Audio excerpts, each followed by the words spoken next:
ప్రస్తుత సమాజం మతం పాటించడం మంచిదా? లేక సనాతన ధర్మం పాటించడం మంచిదా? ఇది చాలా వ్యాలిడ్ డిస్కషన్ అండి. సరే. ఇప్పుడు జరగాల్సిన డిస్కషన్ కూడా. ఎందుకంటే చాలామంది మరి అమాయకత్వంతో మాట్లాడుతున్నారో, లేకపోతే మూర్ఖత్వంతో మాట్లాడుతున్నారో తెలియదు కానీ, ఒక మాట అంటూ ఉంటారు.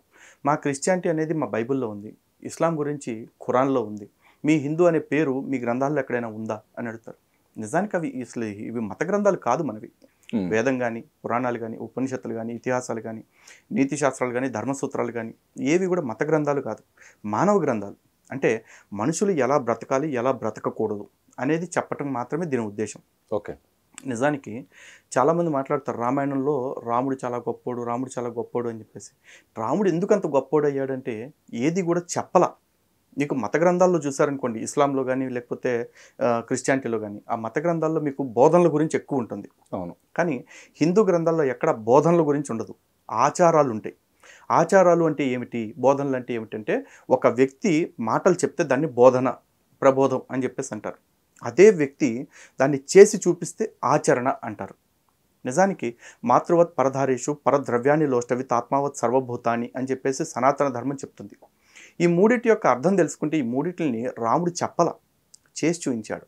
మాతృవత్ పరధారేషు అంటే ఏంటంటే పరస్త్రీని తల్లిగా చూడమని అర్థం. ఆ తల్లిగా చూడాల్సిన భావన ఎక్కడుంటుంది అంటే స్త్రీని మొట్టమొదట గౌరవించాలి. శూర్పణఖ మీదకొచ్చి రాముడిని నేను వల్లో వేసుకోవాలి, లేకపోతే రాముడితో ఏదో చెయ్యాలి అని అనుకుంటే కూడా రాముడు అమ్మ నేను వివాహితుడిని, నాతో నువ్వు ఇట్లా మాట్లాడటం కరెక్ట్ కాదు అని చెప్పేసి చెప్పాడు. ఆ తర్వాత మితిమీరినప్పుడు ఏం చేయాలో చేశారు. ఆ తర్వాత రావణాసురుడి భార్య మండోదరి. నిజానికి పూర్వపు రాజుల కట్టుబాట్లు ఎట్లా ఉండేదంటే ఒక రాజుని గెలిచేస్తే ఆ రాజుకి సంబంధించిన ఆస్తితో పాటు స్త్రీలను కూడా కొంతమంది స్వాధీనం చేసుకునేవాళ్ళు. విన్నాం సార్. కానీ రావణాసురుడు చనిపోయిన తర్వాత రాముడి దగ్గరికి వచ్చిన మండోదరిని రాముడు కనీసం నీడను కూడా తాకటానికి ఇష్టపడలా. అమ్మ అని చెప్పేసి పలకరించాడు. ఎందుకు? ఎందుకంటే పరస్త్రీని తల్లిగా భావించటం కాదు, భావించాలని చెప్పటం కాదు, చేసి చూపించాలి. అది చేసి చూపించిన వాడు మన రామచంద్రుడు. ఆ తర్వాత పరద్రవ్యాన్ని లోష్టవిత్ అంటే పక్కవాడి సొమ్ముని మట్టితో సమానంగా చూడాలి. నిజమే, రాముడు లంకను గెలిచినప్పుడు ఆ లంకా నగరం గురించి చాలా గొప్పగా చెప్పుకుంటూ ఉంటారు లక్ష్మణుడు, విభీషణుడు వీళ్ళందరూ కూడా. కానీ రాముడు ఏమంటాడంటే, లక్ష్మణుడు అంటాడు అన్న కొద్ది రోజులు ఇక్కడే ఉండి లంకా వైభవం అంతా చూసేద్దామా అని చెప్పేసి.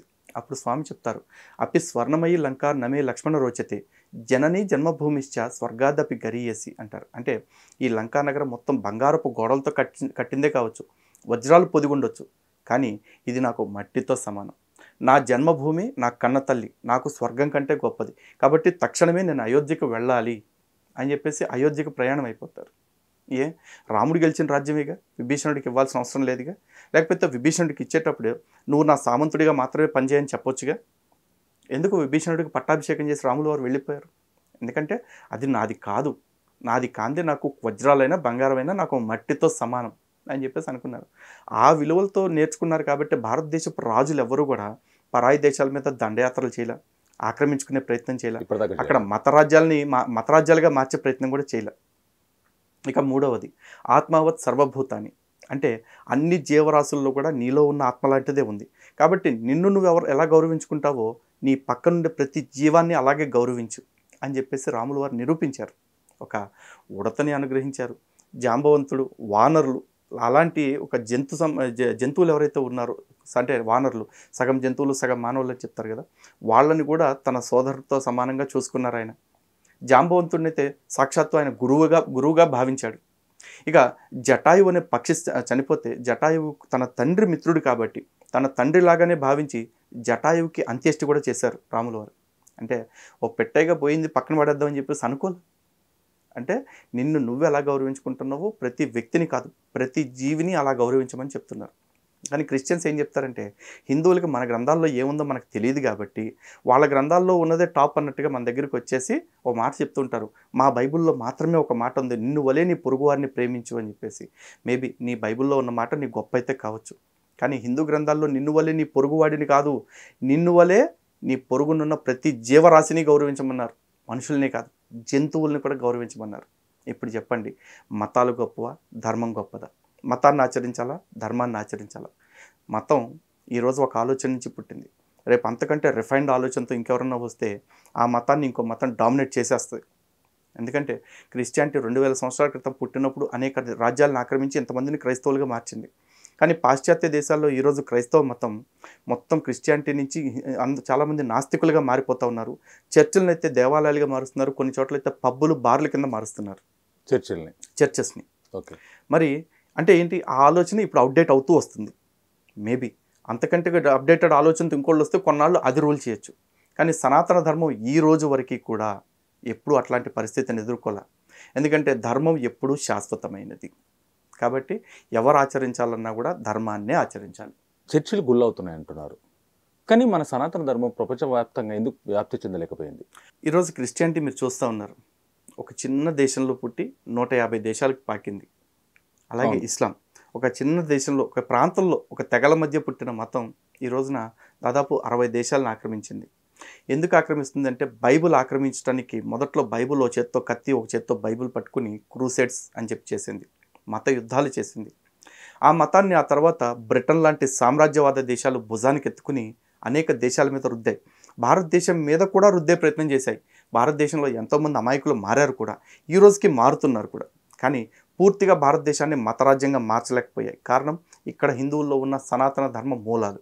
అలాగే ఇస్లాం కూడా చూసుకుంటే జిహాద్ పేరుతోటి ఎన్ని రకాల మత మారణ హోమాలు చేస్తుందో మీరు చూశారు. ఈ రోజుకి కూడా లవ్ జిహాద్, ల్యాండ్ జిహాద్, పొలిటికల్ జిహాద్, సెక్స్ జిహాద్, రేప్ జిహాద్ అంటూ చాలా చేస్తూ ఉన్నారు. యూపీఎస్సీ జిహాద్, ఎడ్యుకేషన్ జిహాద్, ఎంటర్టైన్మెంట్ జిహాద్ ఎన్నో వస్తున్నాయి. ఈ రోజు కూడా ఇంకా తుపాకులు పట్టుకుని, ఆర్డీఎక్స్లు పట్టుకుని, అల్లాహు అక్బర్, నారాయ తక్బీర్ అంటూ దేశంలోకి బాంబులు పట్టుకుని వస్తూనే ఉన్నారు. వీళ్ళు భయంతో, బాధ పెట్టడంతో, వాళ్ళని ప్రలోభ పెట్టడంతో మతం మారుస్తూ ఉన్నారు. దీన్ని ఎట్లా చెప్తారంటే by fraud, by fear, by inducement. ఈ 3 కారణాల చేత మతం మారుస్తున్నారు. కానీ సనాతన ధర్మం ఏ రోజు అలాంటి పరిస్థితుల్లో ఎవరిని మతం మార్చలేదు. వాళ్ళు ఎందుకు మారుస్తున్నారు అంటే వాళ్ళ మత గ్రంథం వాళ్ళకి అలా చెప్తుంది. ఈ ప్రపంచం మొత్తాన్ని కూడా ఇస్లాంమయం చేయమని ఖురాన్ చెప్తా ఉంది. భారతదేశం విషయంలో కూడా చూసుకుంటే గజ్వాయ్ హింద్ అంటే భారతదేశాన్ని ఇస్లామిక్ రాజ్యంగా మార్చాలి అనే ఒక ఉద్యమం ఇంకా కొనసాగుతూనే ఉంది. అలాగే ఖురాన్లో, బైబిల్లో చూసుకుంటే సర్వలోకమునకు వెళ్ళి సర్వ సృష్టికి సువార్తను ప్రకటించండి అని వాళ్ళ దేవుడు చెప్తున్నాడు అంటారు. కాబట్టి సర్వ సృష్టికి వెళ్ళి యేసుక్రీస్తు గురించి చెప్పి వాళ్ళ మతం మార్చాలంటారు. వాళ్ళకి అటు అమెరికా నుంచి లేకపోతే ఇతర దేశాల నుంచి ఆ కార్పొరేట్ డబ్బులు ఏవైతే ఉన్నాయో అవి వస్తున్నాయి. ఇక ముస్లిమ్స్కి వచ్చేసి అరబ్ దేశాల నుంచి పెట్రోల్ డబ్బులు ఇబ్బడి ముబ్బడిగా వస్తున్నాయి. ఆ డబ్బులతోటి విపరీతంగా మత ప్రచారాలు చేస్తూ మత మార్పులు చేస్తున్నారు. కానీ భారతదేశంలో ఉన్న సనాతన ధర్మం పాటించేవాడికి కృష్ణుడు కావచ్చు, రాముడు కావచ్చు, ఎప్పుడు కూడా మీరు మత మార్పిడి చేయండిరా అని ఎవరికి చెప్పలా. మాకు వేదం కూడా మతం మార్పిడి చేయండి అని ఎక్కడా చెప్పలా. కృణ్వంతో విశ్వమార్యం, ఈ విశ్వమంతటినీ కూడా ఆర్యవంతం చేయండి అంటే మంచి వాళ్ళకి నిలయంగా మార్చండి అని మాత్రమే చెప్పింది. కాబట్టి వీలైతే మంచిని బోధిస్తాం.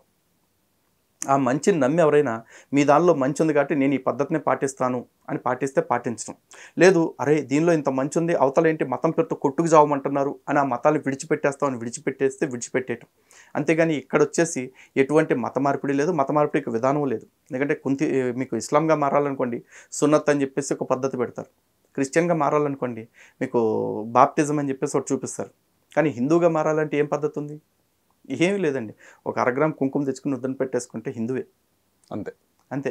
లేదంటే ఒక 1 గ్రామ్ బరువు ఉండే తాడు ఏదన్నా తెచ్చి కట్టుకుంటే నువ్వు హిందువే.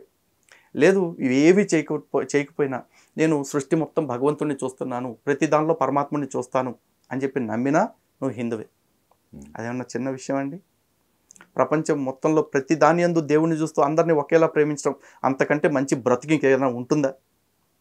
ఏం లేదు.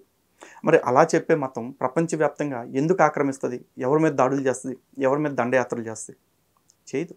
అండ్ మోరోవర్ సనాతన ధర్మానికి ఎటువంటి మార్కెటింగ్ అవసరం లేదు. ఏ మార్కెటింగ్ లేకపోయినా కూడా సస్టైన్ అవుతుంది. ఈరోజు క్రిస్టియానిటీకే మీరు చూడండి, పాస్టర్స్కి వ్యవస్థ, లేకపోతే పాస్టర్లకి దశం భాగాలు. ఇస్లాంలో చూసుకుంటే వాళ్ళ మత ప్రవక్తలకు ఇచ్చే కానుకలు, ఇవి 2 తీసేస్తే మతం ఇక్కడ మట్టంలో ఉంటాయి.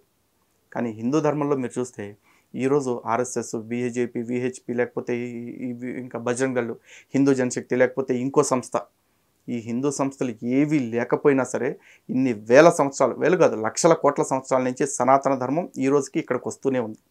ఎందుకు వచ్చింది? ఎందుకంటే సనాతన ధర్మం అనేది ప్రతి వాడిలో ఉంది.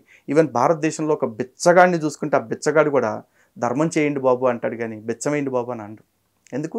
లేనివాడికి ఉన్నవాడు ఇవ్వటం అనేది ధర్మం. ఇందాక చెప్పే కదా, ధర్మం అంటే చేయాల్సిన పని చేయటం, చెయ్యకూడని పని చేయకుండా ఉండటం. దరిద్రాయ కృతం దానం. లేనివాడికి ఇవ్వటమే ఉన్నవాడికి ధర్మము. ధర్మం ఇంకే కొత్తగా ఏముంటుందండి? ఈ ధర్మం ప్రపంచవ్యాప్తంగా ఎవరిని ఆక్రమించకపోవచ్చు, నేను హిందువునని చెప్పుకునేలా చేయకపోవచ్చు, కానీ ఎవడైతే చేయాల్సిన పనులు చేస్తూ చేయకూడని పనులు చేయకుండా ఉంటున్నాడో వాళ్ళందరూ ఈ ధర్మాన్ని ఆచరిస్తున్నట్టే. ఒక క్రైస్తవుడు లేకపోతే ఒక ముస్లిం తన కూతుర్ని కూతురులాగా, తల్లిని తల్లిలాగా, భార్యని భార్యలాగా, చెల్లిని చెల్లిలాగా చూస్తున్నాడు అంటే వాడు హిందూ ధర్మాన్ని తెలియకుండానే ఆచరిస్తున్నాడు.